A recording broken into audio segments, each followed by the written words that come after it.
కృష్ణా జిల్లా మచిలీపట్నంలో టీడీపీ కార్యకర్తల సమావేశంలో మంత్రి నారా లోకేష్ ఆసక్తికర వ్యాఖ్యలు చేశారు. ప్రభుత్వం తీసుకునే నిర్ణయాల్లో తప్పులు ఏంటో చెబితే చర్చించి ముందుకు వెళ్దామని సూచించారు. చంద్రబాబును జైలుకు పంపినా ఆయన గుండె ధైర్యంతో ఉన్నారని చెప్పారు. జైల్లో ఉన్నా ఆయనను చూస్తే కంటతడి పెట్టుకున్నారని లోకేష్ గుర్తు చేసుకున్నారు. అయితే జైలు నుంచి చంద్రబాబు పులి మాదిరి బయటికి వచ్చారని తెలిపారు. ఇక అధికారంలో ఉన్నప్పుడు కూడా ప్రతిపక్ష మాదిరిగానే ఆలోచన చేయాలి, అప్పుడే ప్రజా సమస్యలు తెలుస్తాయన్నారు. గొప్పదో ఒక్కసారి మనందరం ఆలోచించాలి. ఏ అధికారులు అయితే మన ఇబ్బంది పెట్టారో, ఏ అధికారులు అయితే మన పైన దొంగ కేసులు పెట్టి చంద్రబాబు నాయుడు గారిని కొల్లు రవీంద్రన్న జైలుకు పంపించారో, ఈరోజు అదే అధికారుల చేత సెల్యూట్ కొట్టించారంటే అదే మన ప్రజాస్వామ్యం, ప్రజల గొప్పతనం. అడుగడుగున మన ఇబ్బంది పెట్టారు, బయటికి రానిలా.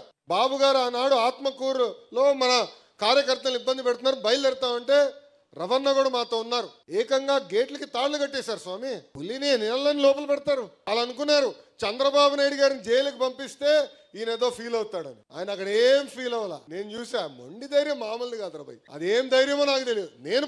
నాకు బాధ కలిగింది. ఆ రోజు నాకు ఎందుకు బాధ కలిగిందంటే బాబు గారిని అరెస్ట్ చేశారని కాదు. ఆ జైలు ముందర 2 శిలాఫలకాలు ఉన్నాయి. మొదటి శిలాఫలకం 1996లో, అంటే మొత్తం జైల్ని 1996లో మోడర్నైజ్ చేశారు. చేసిన వ్యక్తి చంద్రబాబు నాయుడు గారు అని ఉంది. దాని పక్కన 2వ శిలాఫలకం ఉంది. అది 2014 నుంచి 19 మధ్యన ఏ బ్లాక్లో అయితే చంద్రబాబు నాయుడు గారు మేము కలిసేవాళ్ళం, అది కూడా చంద్రబాబు